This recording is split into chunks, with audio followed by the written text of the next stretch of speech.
Hello friends, അപ്പോൾ ഇന്ന് അമ്മയുടെ കുറച്ച് വിശേഷങ്ങളിലേക്ക് പോയാലോ. അങ്ങനെ അമ്മ നല്ല ടേസ്റ്റി ആയിട്ടുള്ള ഫുഡ് ഉണ്ടാക്കുന്നത് മാത്രമല്ല കേട്ടോ, അമ്മയ്ക്ക് ഏറ്റവും കൂടുതൽ ഇൻട്രസ്റ്റ് ഉണ്ടാകുന്ന ഒരു കാര്യം എന്താണെന്ന് വെച്ചാൽ, മിക്കവർക്കും ഈ എൻ്റെ വീഡിയോ കാണുന്ന ആളുകൾക്കറിയാം, കൃഷിയാണ്. കാരണം ഏറ്റവും കൂടുതൽ അമ്മ സ്പെൻഡ് ചെയ്യുന്നൊരു സ്ഥലം ഇവിടമാണ്. ഓരോന്ന് നട്ട് നനച്ച് വളർത്തുന്നതിനോട് ഒരു താല്പര്യം നമുക്കെല്ലാവർക്കും മിക്ക ആളുകൾക്കും ഉണ്ടാകും. പക്ഷേ ഇത് ഒരുമാതിരി ഭ്രാന്ത് പിടിച്ചൊരു താല്പര്യമാണ്. കാര്യം ഓരോ തിരുത്ത് ചെല്ലുമ്പോഴത്തേനും കൃഷി സംബന്ധമായിട്ടുള്ള എന്തെങ്കിലും കാര്യം ഉണ്ടെങ്കിൽ അമ്മയ്ക്കത് എല്ലാം അതിനെപ്പറ്റി ചോദിച്ചറിയും. എവിടെയെങ്കിലും കൃഷി ചെയ്യുന്ന വീടുകൾ അങ്ങനെയൊക്കെ ചെന്ന് കഴിഞ്ഞാൽ അവിടെ എന്തെങ്കിലും പ്രത്യേക വിത്തുകളോ അവിടെ എന്തെങ്കിലും പ്രത്യേക തരത്തിലുള്ള ചെടികളോ കണ്ടു കഴിഞ്ഞാൽ അമ്മ അതിനകത്തുനിന്ന് ചോദിച്ച് അതിൽ നിന്ന് വിത്തും അതല്ലെങ്കിൽ തൈകളും വാങ്ങാറുണ്ട്, പതിവാണ് കേട്ടോ.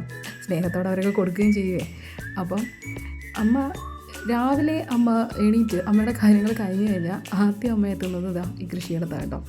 ഇവിടെ വന്ന് ഇതിനെയൊക്കെ തൊട്ടും തഴുകി നട്ടും നനച്ചും വളമൊക്കെ ചെയ്ത് അങ്ങനെ അങ്ങ് ഒരു 10-11 മണി വരെ അങ്ങനെ അങ്ങ് പോവും. കക്ഷിക്ക് അത് ഭയങ്കര ഇഷ്ടമുള്ള കാര്യമാണ്. എന്നോട് പറയുന്നത്, നീ കഴിഞ്ഞ് കഴിഞ്ഞാൽ എൻ്റെ മക്കൾ ഇവരാണെന്നാണ് പറയുന്നത് കേട്ടോ. അപ്പം ഇവരോട് ഈ മക്കളെ പോലെ അയ്യോടെ പോയി സ്നേഹം കാണിക്കുന്നത് കൊണ്ടായിരിക്കും അവരും നല്ല രീതിയിൽ ഫലം കൊടുക്കുന്നുണ്ട് കേട്ടോ. ഒന്നും നട്ടിട്ട് ഇന്നേ വരെ പാഴായി പോയിട്ടില്ല. അതിനോട് കാണിക്കുന്ന സ്നേഹവും കരുതലിനും അത് നന്ദി കാണിക്കുന്നുണ്ടെന്നുള്ളത് സത്യമുള്ളൊരു കാര്യമാണ് കേട്ടോ.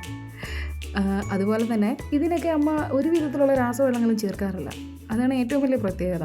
അമ്മ തന്നെ പച്ചക്കറി വേസ്റ്റൊക്കെ വെച്ചിട്ട് ജൈവവളം ഉണ്ടാക്കിയെടുക്കുകയും അതുപോലെ തന്നെ നമ്മൾ ചാണകപ്പൊടി അങ്ങനെയുള്ള സാധനങ്ങളൊക്കെ തന്നെ ഇട്ട് കൊടുക്കുന്നത് ഇതിന്. അപ്പം ഇതിലൊരു ചെറിയ കീടശല്യം വന്നാൽ പോലും ആവശ്യമില്ലാത്ത രാസവളങ്ങളോ അല്ലെങ്കിൽ കീടനാശിനികളോ ഒന്നും ഉപയോഗിക്കാറില്ല. അമ്മ തന്നെ അതിന് സൊല്യൂഷൻ കണ്ടെത്തും. പുകയില കഷായമായിട്ടോ അല്ലെങ്കിൽ വെളുത്തുള്ളി കഷായം വെക്കുകയോ അല്ലെങ്കിലും അമ്മ എന്ത് ചെയ്യും, ഒരു വേപ്പില എടുത്തിട്ട് നല്ലപോലെ ഒരു വേപ്പിലയല്ല, ഒരു തണ്ട് വേപ്പില നല്ലതുപോലെ അങ്ങോട്ട് അരച്ച് വെള്ളത്തിൽ കലക്കിയിട്ട് അത് പുളിപ്പിച്ചിട്ട് സ്പ്രേ ചെയ്ത് കൊടുക്കും. അത് അമ്മയുടെ ഒരു ടെക്നിക്കാണ് കേട്ടോ. അങ്ങനെ ചെയ്യുമ്പോൾ നല്ല രീതിയിൽ റിസൾട്ട് കിട്ടുന്നുണ്ടെന്നാണ് അമ്മ പറയുന്നത്. പിന്നീട് നമ്മൾ ഉള്ളിത്തൊലിയും അതുപോലെ തന്നെ പഴത്തൊലിയും എല്ലാം കൂടെ കാടിവെള്ളത്തിൽ ഇട്ട് വെച്ചിട്ട് ഇത് നല്ലപോലെ ഒന്ന് പുളിച്ച് കഴിയുമ്പോൾ ഞെവിടി അരിച്ചിട്ട് അത് നല്ല ഇരട്ടി വെള്ളവും കൂടെ ചേർത്തിട്ട് ഇതിൻ്റെയൊക്കെ ചോട്ടിൽ ഒഴിച്ചു കൊടുക്കുകയും സ്പ്രേ ചെയ്യുകയും ചെയ്യും. ഇതേ കണ്ടില്ലേ, നമ്മളുടെ അധ്വാനത്തിൻ്റെ ഫലം തന്നെയാണല്ലോ ഇതല്ലേ. അപ്പോൾ ഇതിന് ടേസ്റ്റ് കൂടുമല്ലോ. അപ്പോൾ ഇവിടെ നിന്നെടുത്ത് അമരപ്പയർ കൊണ്ടുണ്ടാക്കി തോരനാണ് കേട്ടോ. അപ്പോൾ ഇന്ന് ഈ തോരനും പിന്നെ ചക്ക കുഴച്ചതും പിന്നെ നല്ല അസൽ മീൻകറി ഉണ്ടാക്കിയിട്ടുണ്ടായിരുന്നു അമ്മ. അങ്ങനെ വീട്ടിൽ നിന്ന് നല്ല മീൻകറിയും ചക്കയും ഒക്കെ കൂടി നമ്മളുടെ അമരപ്പയർ കൊണ്ടുണ്ടാക്കിയ തോരനും ഒക്കെ കൂട്ടി കഴിച്ചിട്ട് പയ്യെ ഇങ്ങനെ തിരിച്ചു പോകുന്നു കേട്ടോ. അപ്പോൾ വീഡിയോ ഇഷ്ടമായെങ്കിൽ സപ്പോർട്ട് ചെയ്യുക.